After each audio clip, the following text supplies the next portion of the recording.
Hello everyone, welcome to today's class. This is Teacher Simon taking you through Cambridge International AS and A-Level Pure Mathematics 3 for October-November 2023, and this is paper 3-1, part 2 for questions 7 to 11. Question 7, they are saying the variables x and theta satisfy the differential equation. This one here, it is given that x is equal to 1 when theta is equal to 0. Solve the differential equation, obtaining an expression for x squared in terms of theta.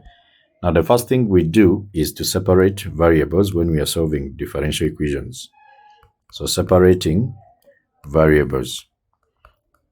In other words, put x on one side and then theta on one side. So, this whole thing, I'm going to just cross multiply, switch these two. So, let this one come down here and then this whole thing go down, go up there.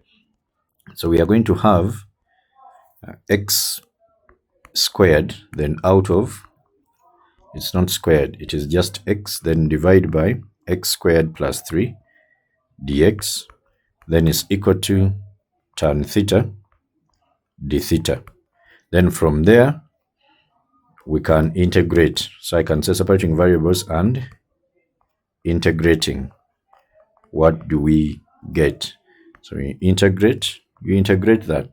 Now when you differentiate with respect to x, the denominator here, x squared plus 3, you will get 2x. Okay? Now, you ask yourself, what do I do to this? Because here I have x squared plus 3. Okay? So I'm supposed to think of arctan. But then you think of arctan if up here you have a constant, not a variable. So because there is x here, then I look at the derivative of the denominator, which is 2x. Okay? Now, I ask myself, what should I do to this 2x to make it an x? I will multiply it by what? A half. So this operation which I've put on this one is exactly what I'm going to put on the natural log. Okay? So we shall have natural log of x squared plus 3. But remember, we multiply it by a half. This one to get this x here. Okay? Then, this way we shall have the integral of tan is also the same as sine over cosine. Sine over the cosine. Now, when we differentiate cosine with respect to theta, this one gives us negative sine of theta. Now, the question is, what should we do to this derivative here to get the sine theta here? We shall multiply by -1, or you divide by -1. So that means on the right, we are going to have negative. Okay, that -1 we are multiplying into the natural log of then the cosine here, cosine of theta. Then we shall put a c, an arbitrary constant. So this one gives us what we call the particular, the general solution. So when we get the value of c, then we get the particular solution. We are given x is equal to 1 when theta is equal to 0. So when we substitute here, this will be a half, then natural log of 4, which is equal to negative natural log of cosine of 0. Cosine of 0 is 1. Natural log of 1 is a 0. So that means c is equal to a half, the natural log of 4.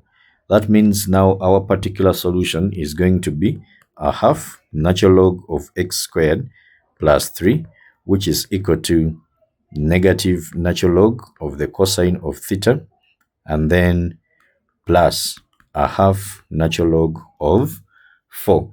I can actually take this one up here using the rules of logarithms. I can also take this one up here.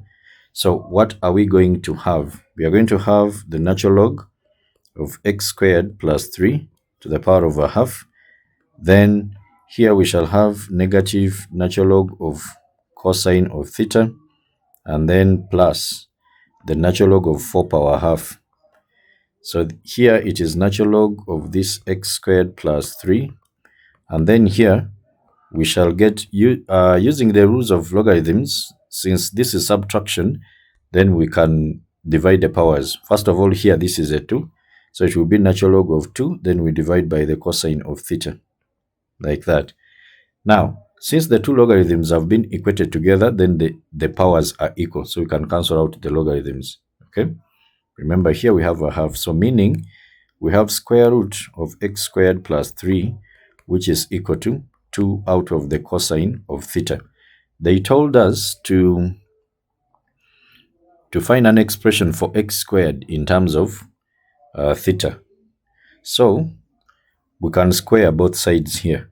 Square both sides because x squared is within the square root.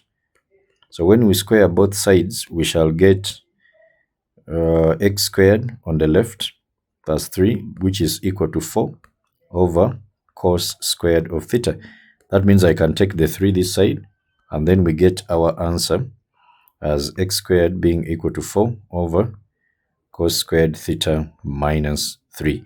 Or we can say 4 sec squared theta, because 1 over cos squared is sec squared. So that is what we have there. Either this one or this. Question 8 is coming from numerical solutions. So part A, they are saying by sketching a suitable pair of graphs, show that the equation, this one here, has only one root.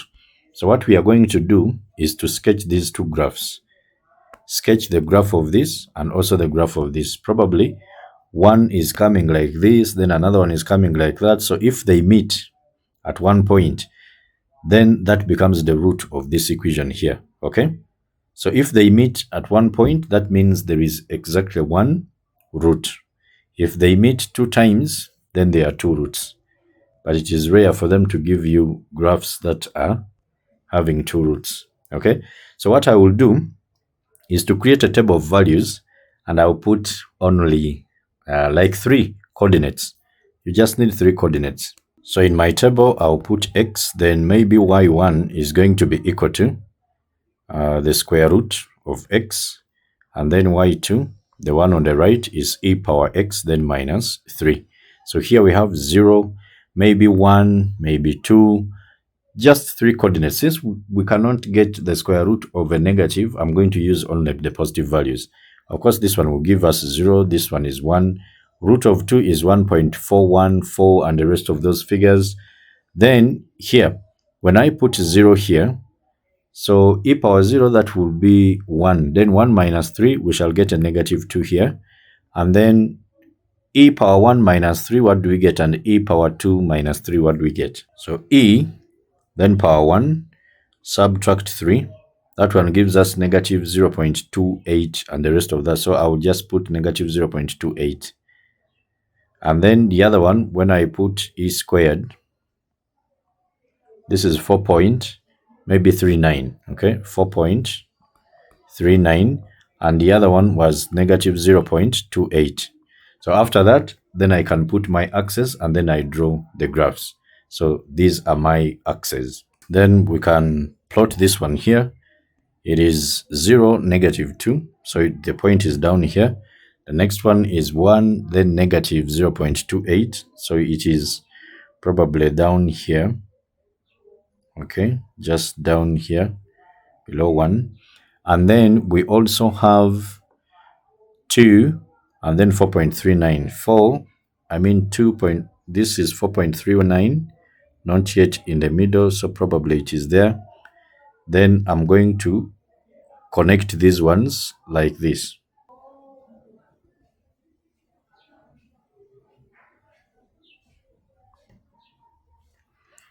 So I can label this one, this is y, which is equal to e to the power of x minus 3.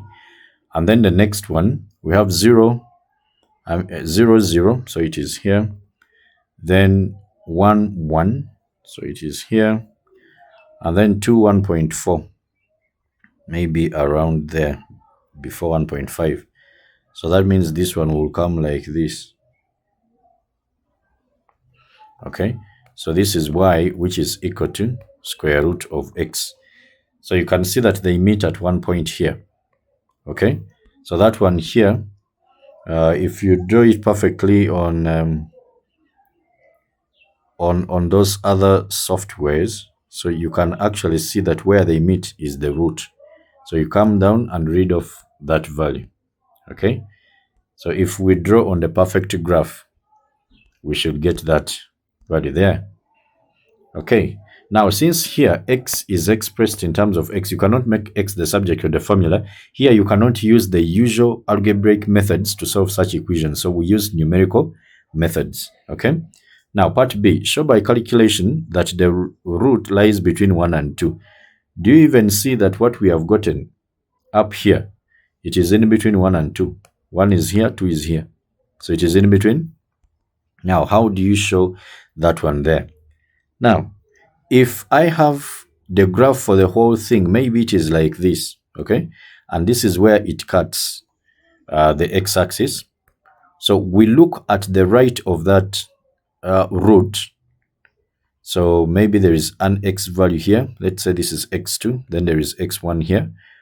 The value of this x1 will correspond to the y value that we can read off this way, but it is going to be a negative because it is below the x-axis. And then for this other one here, it will correspond to a y value that is above the x-axis. So this one is going to be a plus. You see that? So that means when we substitute these two values in the function, we should be in position to get a change in the sign. Okay?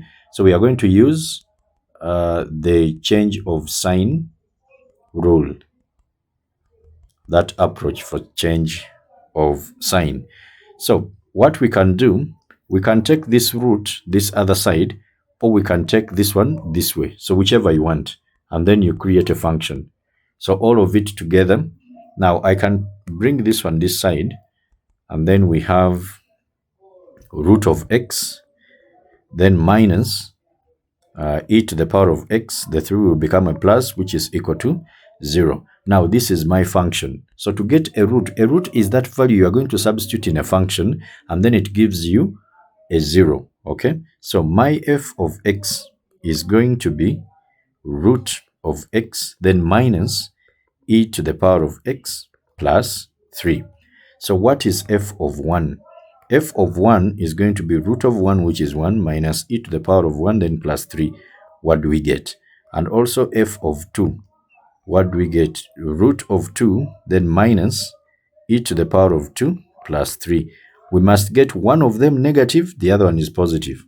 Now we have root of 1, which is of course 1, then minus e to the power of 1, then plus 3. This one gives us 1.2817. 1.2817, and the rest of those figures. How about when we put 2? So I'll just come here, wherever there is 1, I put a 2. Put a 2 here. Then it gives us negative 2.9748. 2.9748. And it is a negative. So do you see that there is a change of sign? Now you conclude, you don't just leave it there. Okay? So we can say, since there is sign change, since there is a sign change between f of 1 and f of 2, comma, the root lies between 1 and 2. Then we can be told to even find that root there. Part C, show that if a sequence of values given by the iterative formula, this one converges, then it converges to the root of the equation in A. So what we have to do here, there are two ways you can do this. Rearrange what is given here to get what you are given in part A. Okay, so we can rearrange to get the equation, in part A. So drop the ends. We shall have x here, which is equal to the natural log of 3, then plus the square root of x. So of course, to undo logarithms, we use exponentials, and you know that natural log is log base e. So we shall have e to the power of x, then is equal to 3 plus root of x. Then you can take the 3 here. Then we have e power x minus 3, which is equal to root of x. And this is what we were having. Okay. Alternatively, from here, on the look of things, you can see that the square root of x still remains. So that means what we were given at first, they made this x the subject of the formula. So they make x the subject of the formula, okay? They make x the subject of the formula in any of them. So you look here, either this x is made the subject of the formula or this one here to get the iterative formula. But then one of them is going to diverge. When you put in the results, when you are iterating, it is going to diverge. What do we mean by diverging?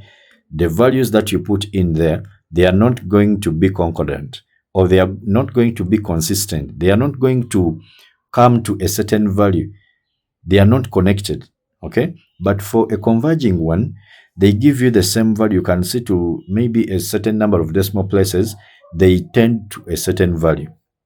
And usually the one they tell you to always prove that it converges is the one that does so. I can make here x the subject of the formula. This is an alternative approach. We make x the subject. So e power x, remember we have minus 3, then is equal to the square root of x. So take this one this side. You will then have e to the power of x, which is equal to root of 3. I mean, the 3 becomes positive, then plus root of x. Then introduce logarithms on both sides. We have seen a natural log, so introduce the natural log. Then 3 plus root of x here. Of course, using the rules of logarithms, that one will drop down there. So it will be x, then natural log of e. But natural log of e is 1 because the base and the power are equal. Then x is going to be equal to the natural log of 3 plus root of x. So do you see that when we make x the subject of the formula here, we get what they have given us here? So either way, that is that. Part D, use the iterative formula to calculate the root correct to 2 decimal places. Give the result of each iteration to 4 decimal places. Now we need to know the initial approximation, okay? The initial approximation. They didn't give us any, but you can use either 1 or 2 or in the middle of them, because they say that the root is in between 1 and 2. So if it is in between 1 and 2, I always recommend that you let the initial approximation be the mid value, because this one is going to help you reduce on the number of iterations. So let the initial approximation be, let's say it is that x1, which is going to be 1 plus 2, then divide by 2, which is 1.15. Now we can substitute in this iterative formula given here. So what will be our x2 now? X2 is going to be equal to the natural log of 3, then plus the square root of 1.5. So what do we get there? What will be our x2? I mean our x3. What will be our x4? Maybe x5, like that. So what do we have to do here? The value that we get here, we put it back, okay? So let's check what we get. Natural log of 3 plus the square root of 1.5. So this one gives us 1.4410. 1.4410 to 4 decimal places. Now when we are substituting back here, this value you have gotten is the one that you put here. You don't put root of the answer, okay? Because the answer is not exact and it is having very many decimal places, okay? So sometimes it fails to give you the final answer. So just put the one that you have gotten here. So when we put 1.4410, what do we get? Just come here and you put 1.4410. That is 1.4352. 1.4352. Now put this one again. 1.4352. So 4352. That is 1.4346. 1.4346. And then the next one. Now let's check what we are having here. Our answer is supposed to have 2 decimal places. When I round this one to 2 decimal places, it is 1.44. When I round this one here to 2 decimal places, it is 1.44. But this one here is 1.43. Do you see that? So this one gave you the 1.44, this one gave you the 1.44. So to confirm whether that is the root, because you have to see that two consecutive values have given you the same answer to the degree of accuracy they have outlined in the question. Okay, but then if you find out that the third one, now you can see that the third one doesn't give us the same value, so you have to continue. The third one, that other value has to confirm the root, so we have to now proceed. Okay, now putting this 1.4346, what we get? 4346. Then we get 4345. 1.4345. Then the next one, what do we get? 4345. We get 4345 again. 4345. Now these three, when rounded to two decimal places, they give the same value, 1.43. So this therefore implies that the root x is equivalent to 1.43 to two decimal places. As simple as that. Question 9. The diagram shows the curve y is equal to this for x greater than or equal to 0 and its maximum point m. So they have given us the nature of the maximum point. So this is a turning point. Therefore, if we are to find the coordinates of m, we need to differentiate and then equate to 0. And since this is a product of two functions, we are going to use the product rule. So using the product rule, and you know it is even given in the list of formulae, you keep one constant, differentiate the other. Okay, so we are going to have our dy dx, which is going to be keep this one constant, then differentiate e to the power of negative 1 over 4 of x squared, then plus, now keep this e power negative a quarter x squared, then differentiate x here with respect to x. Then after you equate to 0, because this is a maximum point. Now, when we differentiate an exponential function here, okay, you get the power, you differentiate it. Then after differentiating that power, you multiply all through by that exponential function, like that.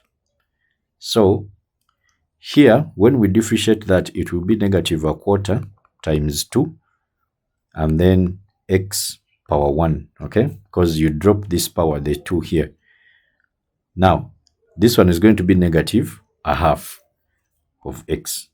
So we are going to write negative a half of x. Remember, there is x here, then times negative a half of x, then e power negative a quarter x squared, then plus e to the power of negative a quarter x squared, then times 1 when you differentiate x with respect to x. Okay, now from here we can see that e to the power of negative a quarter x squared is common. So I can have here x over 2. This one here, actually it is a squared, x is squared, and then plus 1. Then this one is equal to 0. Automatically we shall have these factors equated to 0. And this one is going to be undefined. Why? Because there is no power that we are going to put on e, and then we get a 0. Okay? That's why we don't have logarithms of 0. So then we shall get this other one here, over 2 plus 1 is equal to 0. Take this one this side such that it becomes a positive. So 1 is equal to x squared over 2. Cross multiply. 2 is equal to x squared. And therefore x here is equal to the square root of 2. I'm not going to put plus or minus, because when you look at this, the x has to be a positive. And they said also greater or equal to what? To 0. Now, having gotten the value of x, what is therefore the value of y? Okay, so we substitute. Y is going to be equal to the square root of 2, which is here where I'm substituting. Then e power negative a quarter, then times. This is x squared. Right from here, x squared is a 2. Okay, so I just put that 2 there. and this one will be a half. So it will be root of 2, then e power negative a half. So I'll write my coordinates of m here smartly as root of 2, comma, and then the y is root of 2 e to the power of negative a half, just like that. Part B, using the substitution x is equal to root of u or otherwise, find by integration the exact area of the shaded region bounded by the curve, the x-axis, and the line y is equal to x. Okay? Now, when we check back, they are talking about bounded by the curve, x-axis, and the line x is equal to 3. So, the curve is this one here. Then the line is equal to this one here, and then the x-axis. In other words, this is the shaded region here. Okay, it is the shaded region. So we are supposed to integrate from 0 here to 3. See that? So what we are going to do here, we have to change the variable. So x here is equal to the root of u. What is dx? And root of u is the same as u power a half. So what is dx du? You need to get this dx du such that you express dx in terms of du, because the variable has changed. It's no longer x, it is going to be u. So this one will be a half, then u power negative a half, when you get a half minus 1, right? And then right from here, our dx is going to be equal to 1 over 2. I can take this one down. That will be u power half, then times du. Okay? Times du there. Now, I can even write this as 1 over 2x du, because this one is the x that we have here. Now, having gotten this one here, we can also change the limits that we are going to have, okay? Because the shaded area is going to be an integral from 0 to 3, okay? Then our function is x, then e to the power of negative a quarter of x squared, okay? Then dx. We would have actually, but they told us to use integration by substitution, but this is a product of two functions. So I can use integration by parts, where I use this is exponential and then this is algebraic. Then we use our acronym ILATE, okay? But they said strictly integration by substitution. By the way, they also said or otherwise, so you can use another, okay? But if it is not there, you strictly use this one here. Now, we have the limits here. We shall also need to change our limits. Now, first of all, let me first simplify this. This is 0 to 3, and then let us change the limits right away. If x is 0, for x which is equal to 0, what is our u? From here, u is going to be equal to x squared when you square both sides, okay? So u is going to be 0 squared, which is 0. And then if x is equal to 3, automatically u is going to be 3 squared, which gives us what? A 9.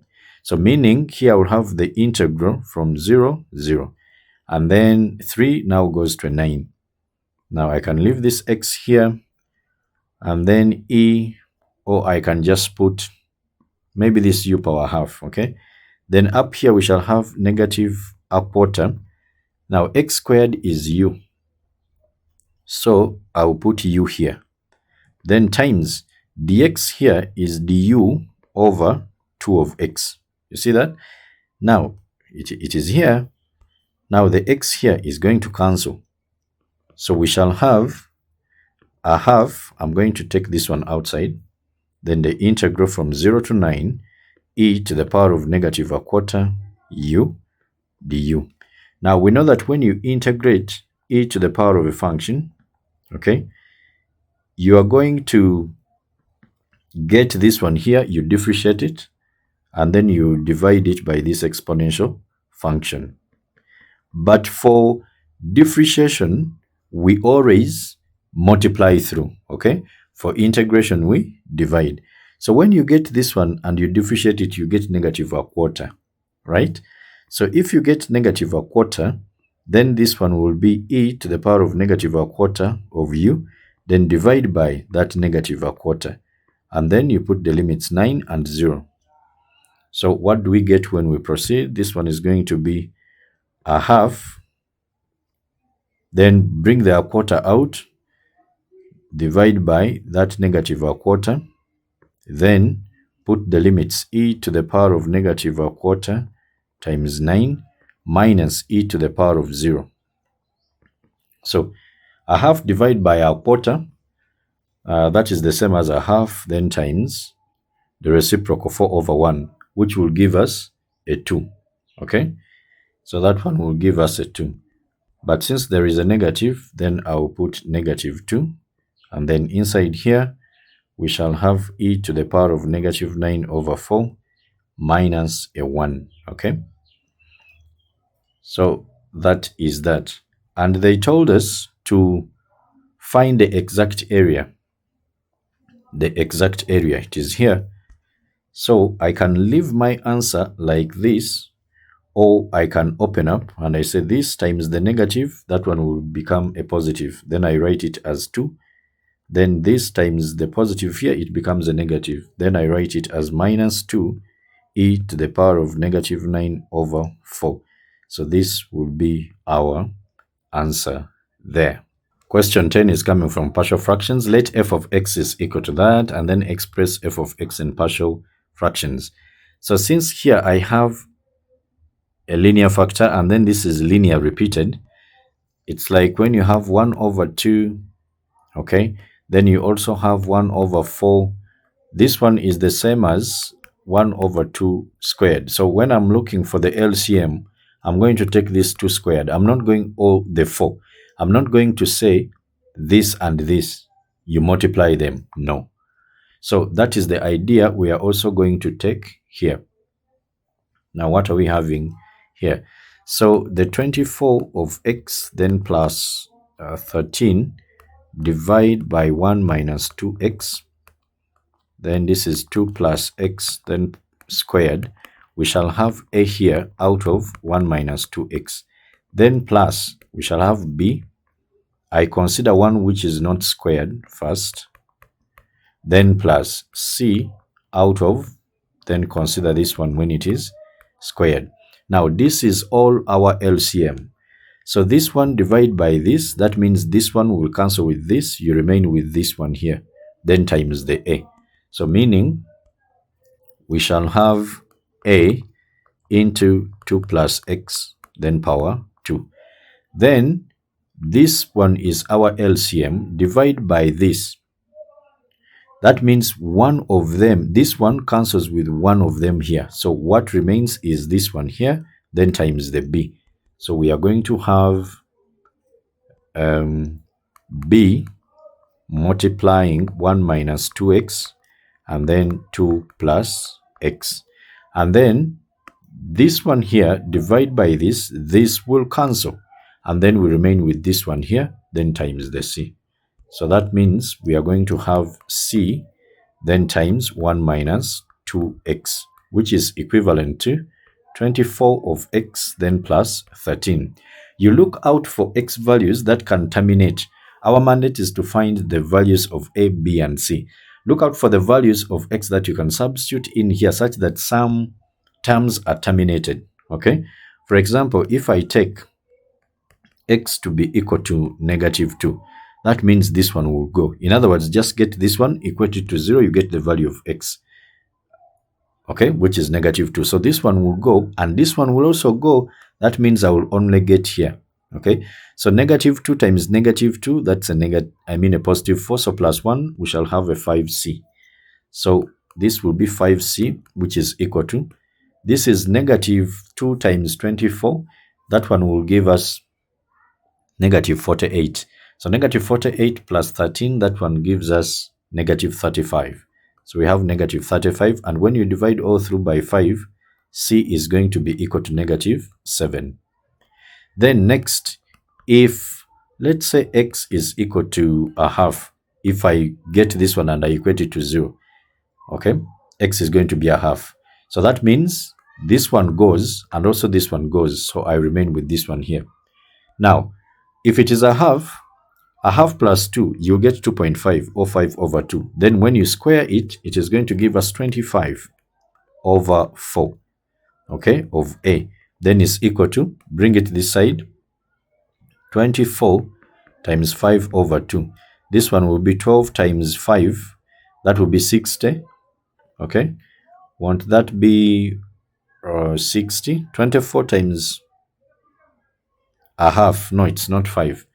Pardon me here. We are going to have 24 times the x value is a half.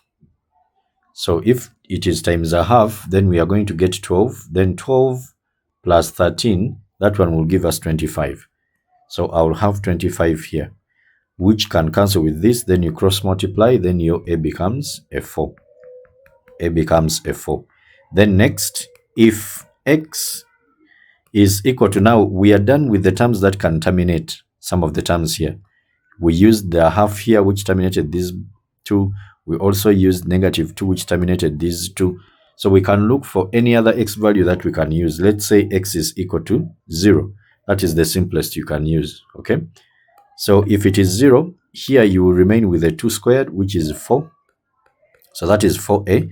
Then plus, this is 0, and this is 0. So you will get 2b here. So plus 2b, and then here it will be a c, because that one is going to disappear. So we shall have plus c, which is equal to 13 this side. What are we remaining with? B. So b is going to be 13 minus the c. C is a negative 7. And then minus 4a. So minus 4 times the a, which is a 4. Then after we shall divide by 2. So what will be our b? This will be 13 plus 7. That will be 20. Then 20 minus 16. That will be a 4. Then 4 divided by 2. You get this as a 2. So b is 2. Therefore, our f of x is going to be a, which is 4 out of 1 minus 2x.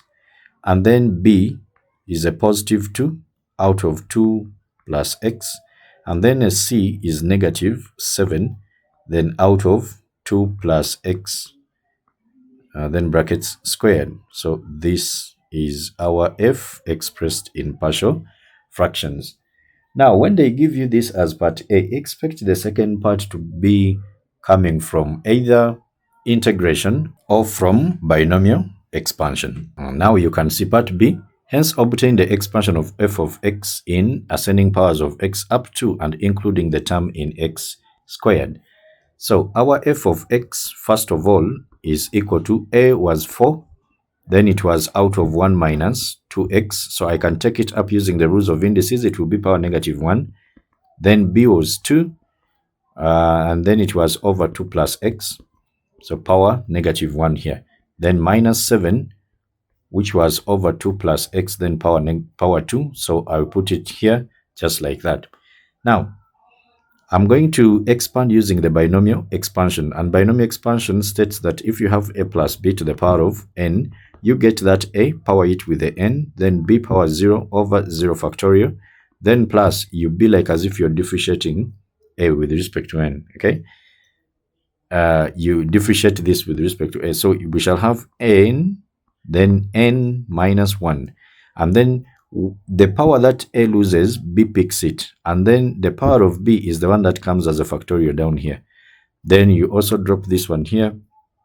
So we shall have n, then into n minus 1, then a power n minus 2, then b power 2 over 2 factorial, then plus. These are infinite series. They don't end, okay? So that's why they just tell you to stop somewhere. Now, let's get the first one here. 1 minus 2x power negative 1. This one is going to be 1 power negative 1. Then negative 2x. Take this 2x with its sign here. Usually people forget that sign and they get wrong things. So this will be 0, then over 0 factorial, plus, now drop the power. So we shall have -1, then 1 power, this will be -2, and then -2 of x, this will be power 1 over 1 factorial, then plus, drop the power here.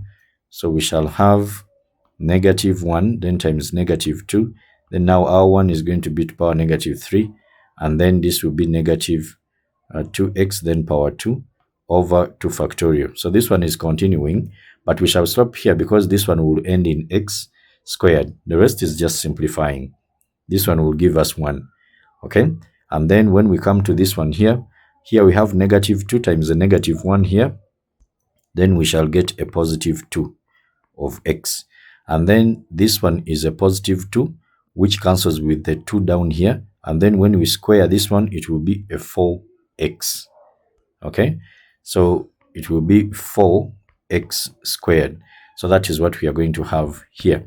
Then I can go to the next one, 2 plus x, then to the power of -1. This one is also the same. We put 2, then power -1, then x here, power 0 over 0 factorial, then plus -1, then 2 power -2, then x here, power 1 over 1 factorial, then again drop the -2, so you have -1, okay, times now -2, then now 2, it will be power -3, and then the x here will be squared, then out of the 2 factorial, which is continuous. Then next, of course, this one will be a half, because 2 power -1, and then 2 power -2 is the same as saying 1 over 2 power 2, which is 1 over 4, right? So we shall have -1 over 4 of x because of this negative here, okay? And then here, -1 times -2, that is a +2, which will cancel with this one here. But then there is 2 power -3, which is 1 over 2 power 3, and that is 1 over 8. So we shall have 1 over 8, then x squared, like that. So it continues just like that. But what we are interested in, up to the terms in x squared, okay? Then the next one, we also have 2, because there are 3, there is this one here. So 2 plus x, then to the power of -2. This one is going to be 2 power -2, and then you have your x here, power 0 over 0 factorial, drop the -2, we shall have -2, then 2 here, then power -3, and then x here, power 1 over 1 factorial, then drop the -3, so we shall have -2 times -3, and then 2 here is to the power of -4 now, and then next is x here, which is going to be squared, then out of the 2 factorial.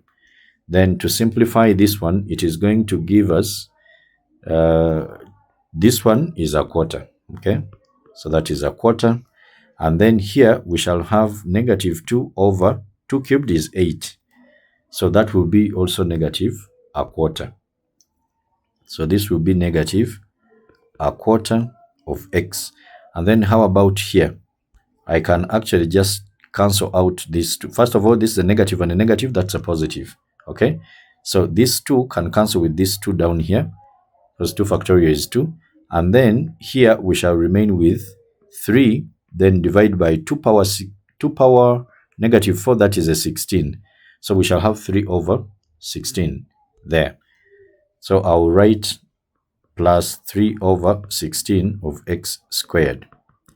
So this therefore implies that my f of x is going to be equal to, up here I have 4, so I'll write 4 here, then times the expansion I've gotten here. So times 1 plus 2x, then plus 4x squared, okay, plus whatever comes forth that we are not interested in, then plus 2 into the expansion of this one now. So this will be a half, then minus a quarter of x, then plus 1 over 8x squared, okay? And then lastly, we shall add on, there is a -7, So minus 7, then times, this is a quarter, minus 1 over 4 of x, then plus 3 over 16 of x squared. Okay. Now we can open the brackets. This is how I'm going to simplify it. So 4, I'm looking at the constants only. 4 times 1, then 2 times a half, and then negative 7 times a quarter. Okay. So what do we have? The constants are, we have 4 from here, then we have a 1 from here, and then we have a negative 7 over 4. So minus 7 over 4. Then let's go to the ones that end in x. We shall have 4 times this, which will be 8x. Okay, so that will be 8. And then we have 2 times negative a quarter, which will give us negative a half. Okay, and then we have negative 7 times negative a quarter, which will give us positive 7 over 4. These ones end in x. And then let's go to the ones that end in x squared. So 4 times 4, this one will give us 16. So I'll have 16 here. Then 2 times 1 over 8, that one will give us a quarter. So plus a quarter. And then negative 7 times 3 over 16, that one will give us negative 21. So negative 21 out of 16 of x squared. Now this all simplified is going to give us the first one here, 4 plus 1, that is 5. So we shall have 5 minus 7 out of 4. That is 13 over 4. So I'll write 13 out of 4. Then we come to this one here. 8 minus a half, then plus 7 out of 4. This one gives us 37 over 4, which is a positive. So plus 37 out of 4 of x. Then how about what we have inside here? 16 plus a quarter, and then minus 21 out of 16. So this one gives us 239 out of 16, which is also positive. So 239 out of 16 of x squared. There are others that are coming forth, but these are the ones that we are interested in, that end on the term which is in x squared. Then part C, state the set of values of x for which the expansion in B is valid. Okay, so now what we are supposed to do here, we are supposed, when you check in your list of formulae, they always give you that the expansion for 1 plus x to the power of n, okay, the validity here is the modulus of x, which is less than 1. So we need to find a 1 here in our expansions, and then after, whatever is here, that is in terms of x, is what we put in the modulus, and then we simplify. As simple as that. Okay, so what we are going to have, first of all, there is this one here. So there is this, and there is that. Now let us simplify. We have 1 minus 2x, then power negative 1. So already this one here is a 1. Okay, so now here we are saved. We are going now to have the modulus of negative 2x, whatever you get here. Okay, negative 2x. Then this one will be less than 1. Now this one can come out as a positive, because the modulus of a negative is always a positive. So it can come out like this, which is less than 1. Then take away the 2, meaning you will have this, which is less than 1 over 2. And this is the same as negative a half less than x less than a half. Okay, because this one here is the same as 1. Why is it the same as that? Because when we are solving modulus functions, I can square this, and then I have x squared less than 1 squared, and then when I bring this one this side, it will be a minus here, then less than what? 0. This is the difference of 2 squares, so I will have x plus 1 and then x minus 1. You see that? Less than 0. So the critical values, when I equate this one to 0, it will give me a negative 1. Equate this one to 0, it will give me a positive 1. Okay, since the coefficient of x squared here is positive, in quadratics, that is a U-shaped what? Curve. So meaning I'm going to have negative 1 here and then a positive 1 here. That is where the curve crosses the x-axis. Okay. Now, this is the positive end, this is the positive end, and then this is the negative. So we are interested in the negative region. So the negative region is in between negative 1 and then 1. So we conclude that this is negative 1 less than x less than 1. So that is what I said, that this one is the same as this. You see that? So therefore, if I have the modulus of x less than a half, then it is going to stretch from negative a half to positive a half. You get that? Okay, very good. Now let's continue. We have 2 plus x here to the power of negative 1.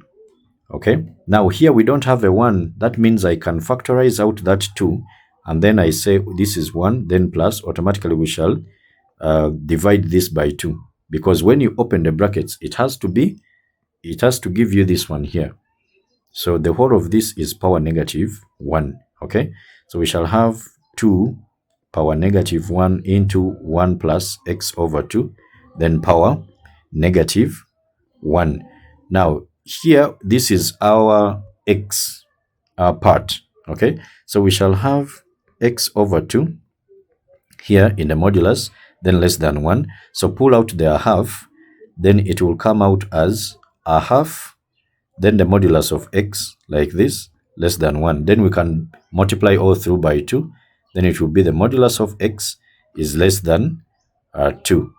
Then from there, I mean, when we multiply all through by 2, we shall get the modulus of x less than 2. So this one stretches from negative 2 less than x, then less than negative 2. It is the same for this other one here. Remember, this is, we have the functions that we were expanding. We have this one here and also this one here. So even trying to make a 1 here for this power negative 2, or this one here, it is the same thing. So it's the same validity. So for that case, I'm not going to do the third one. Now, we have to look out for the common region. So let me just draw a number line here to show you what this one means. So this is negative 2, this is negative 1, this is 0, this is 1, this is 2. Okay, now we have regions negative 2, this negative 2 here, and then this positive 2. We have that region. This is for this one here. Then there is also negative a half. In fact, let me try to single them out. Then this is negative a half. Negative a half is here in the middle. And then also a half is here in the middle. I'm leaving the circles not shaded because, you know, in inequalities, if these ones are not inclusive, then you leave the circles open. Now, what is the common region? This one stretches from this way to this way, and yet this one only stretches in the middle here. So the common region is actually this one here. So that means the overall validity for this one is actually going to be negative a half less than x less than a half. Or you can write it as x here, then less than a half. That is that. In the exam, you just write one answer, either this one or this. Okay, don't write both. Question 11 is coming from vectors. In the diagram, OA, B, C, D, E, F, G is a cuboid in which OA is 3 units, OC is 2 units, OD is 2 units. Unit vectors I, J, and K are parallel to OA, OD, and OC respectively. M is the midpoint of EF. Find a position vector of or M. Now, I'm going to assign these values to the lengths here. So if this is I, you are going horizontally. In fact, this may be the x-axis, this is the y, and then the z-axis. Okay.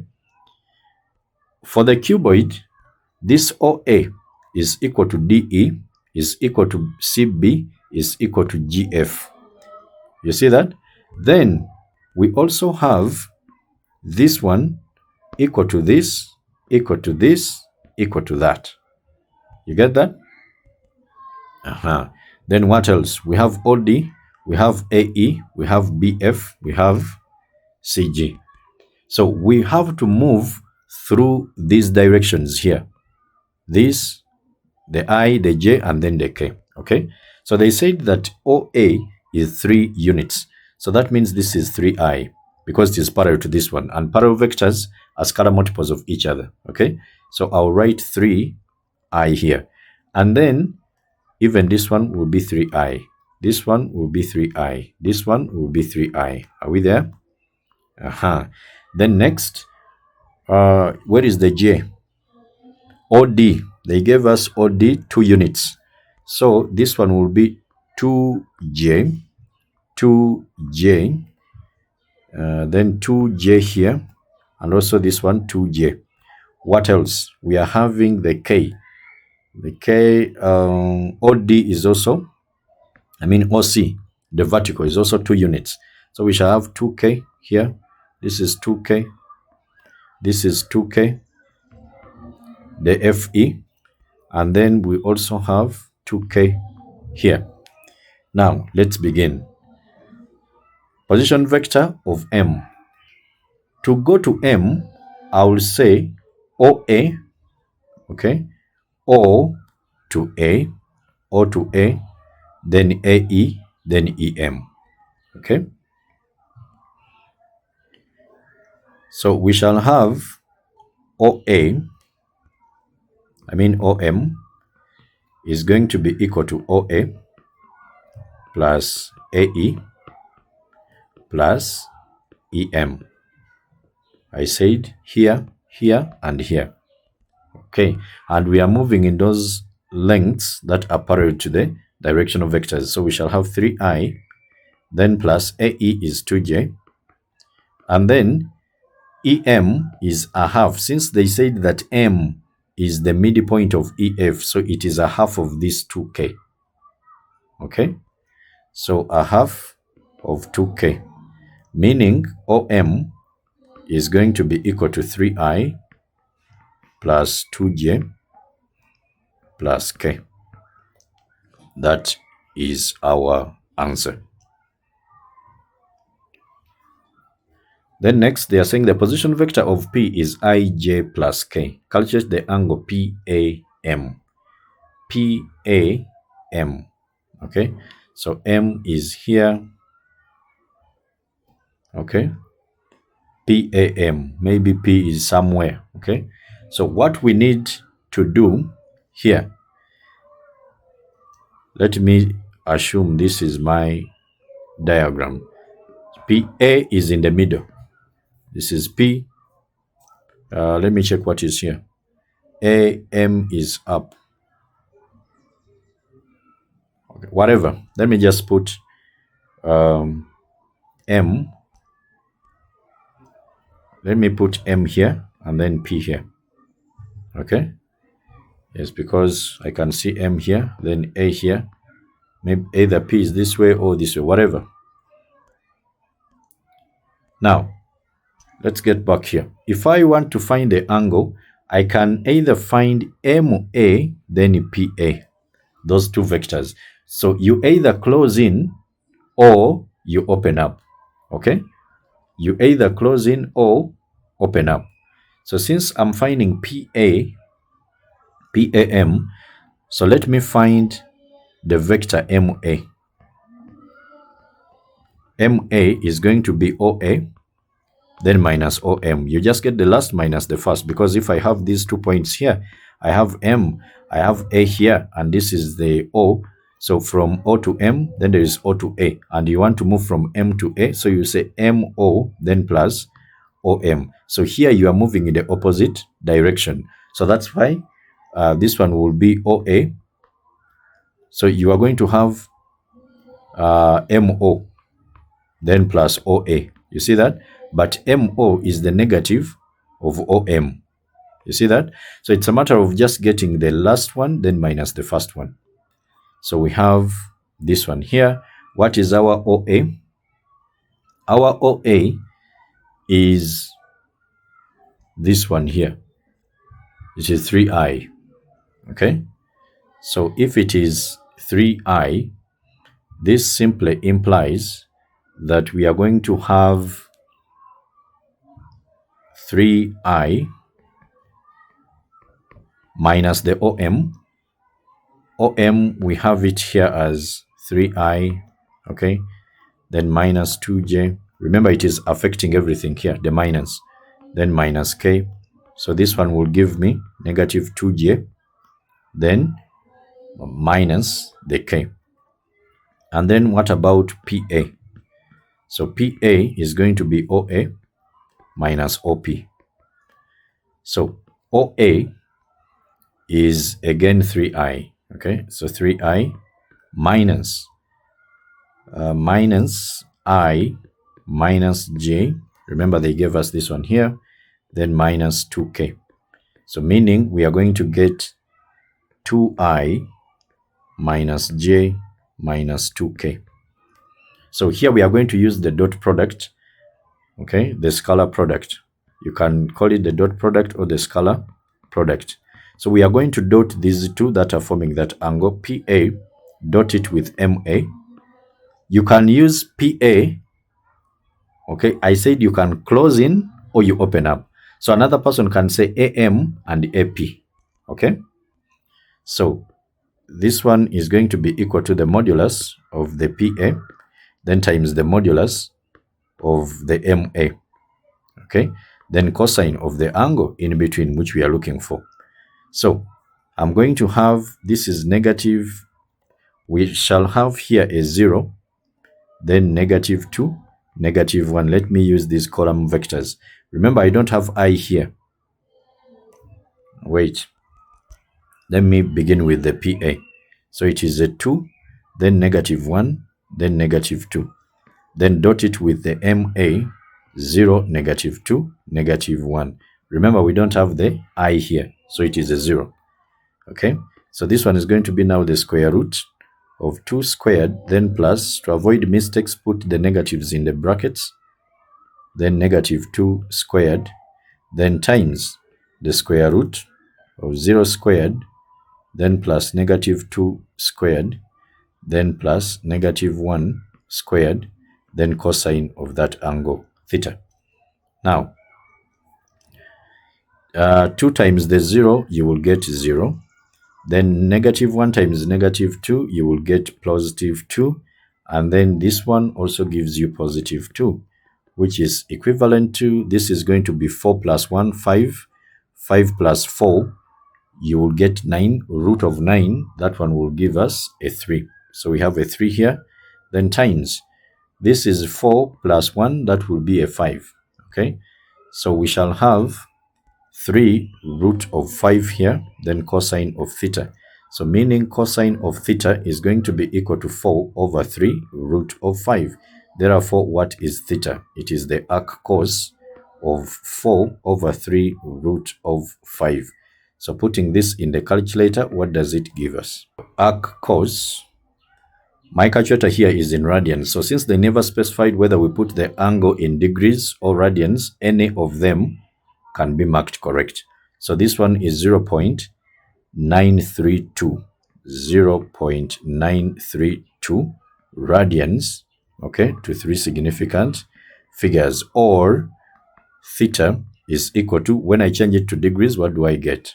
Shift, then mod, degrees is 3, then it will give me 53.4, 53.4 degrees to 1 decimal place. Angles in degrees, we write them to 1 decimal place.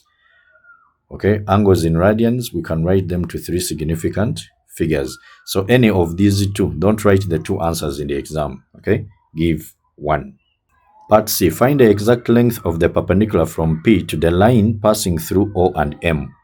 Now, suppose I have this line passing through O, and then the M is, let's say, this side, and then I have a point P here, which is 112. It was given 112. Okay, the foot of the perpendicular is this one, where this line intersects with this line at 90 degrees. So let's say this is point N. Okay, so if this point N is on this line here, then it must satisfy the equation of that line. But we have our OM, so the directional vector of actually this line here is the OM, okay? And OM, we got it as, we were asked to find it here, 3i plus 2j plus k. So 3i plus 2j plus k. So even the parametric equation of that OM, the equation of that line is going to be, it passes through the O. Okay, so we can have, because O is the origin, so it is 0, 0, 0, okay, then plus lambda, then OM, okay, which OM is that 3, 2, and then 1. You see that? So therefore, the parametric equation here is going to be 3, 0 plus 3 lambda, 0 plus 2 lambda, then 0 plus lambda. You see that? So we are therefore going to have the coordinates of n are going to be 3 lambda, then 2 lambda, and then lambda here. Now, we are going to have, since this one is perpendicular, the vector Pn, okay, is perpendicular to OM. So we need to first get that vector Pn. What is Pn? I said get the last one minus the first one, okay? So ON is 3 lambda, and then 2 lambda, and then lambda here. Then we subtract, our OP is 1, 1, 2. That means here we shall get 3 lambda minus 1, then 2 lambda minus 1, and then lambda minus 2. You see that? Now, we are going to dot these ones because these two are perpendicular. So for perpendicular vectors, the scalar product is always 0. So for perpendicular vectors, comma, scalar product, the scalar product is always equal to 0. So I'm going to get Pn, I dot it with the directional vector of this line through O and M, which is actually going to be OM, then I equate to 0. So when we do this, it is going to help us get the value of lambda. Then we can substitute in here, okay? We can substitute in this Pn here. Then after getting this vector Pn, then we can get its length, okay? So this is 3 lambda minus 1, 2 lambda minus 1, lambda minus 1. Okay, I think lambda minus 2, not a 1. Then dot it with the OM, which is the OM, we have it as 3, 2. It is 3i, then plus 2j, then plus k. Okay, so we shall have 3, then 2, then 1 equal to 0. So I with I, j with j, and then k with k. So this times this, we shall get 9 lambda minus 3. Then this one here with the 2 here, we shall have plus 4 lambda, then minus 2. And then this with that, we shall get lambda minus 2 equal to 0. So this is lambda plus this one here, it will give us a 5. Then 5 plus 9, that will give us 14. So we shall get 14 lambda, and then minus 2, that is minus 4. And then minus 3, that is minus 7. So we shall have minus 7, which is equal to 0, meaning lambda is going to be equal to 7 out of 14, which is actually a half. So having gotten our lambda as a half, then we can substitute back in our Pn. So what is our Pn? Our Pn, remember, is here. So we shall have 3 times a half minus 1, then 2 times a half minus 1, and then a half minus 2. So this is 1.5 minus 1, we get a 0.5. So I'll get a half here. Then this one will be a 1 minus 1, that is a 0. And then a half minus 2, that is negative 1.5, which is negative 3 over 2. Okay, having gotten this as the position vector, I mean the vector here for the perpendicular, then its length is going to be got from this modulus, which is going to be the square root of a half here squared, then plus 0 squared, then plus -3/2 squared. Okay, now what are we going to have here? Of course, this one is going to be a half. Here we are going to have a half, I mean a quarter. So a quarter plus 9/4, this one will be equal to 10/4. Did they ask for the exact length? They said exact length. So the exact one here can be 4 is a perfect square. So I can have root of 10, then divide by the 2. Okay, so that is that. So this has been it for this second part of the paper. Thank you so much for watching. May God bless you. If you find the content very helpful to you, kindly like, share, and even subscribe. See you in the next videos.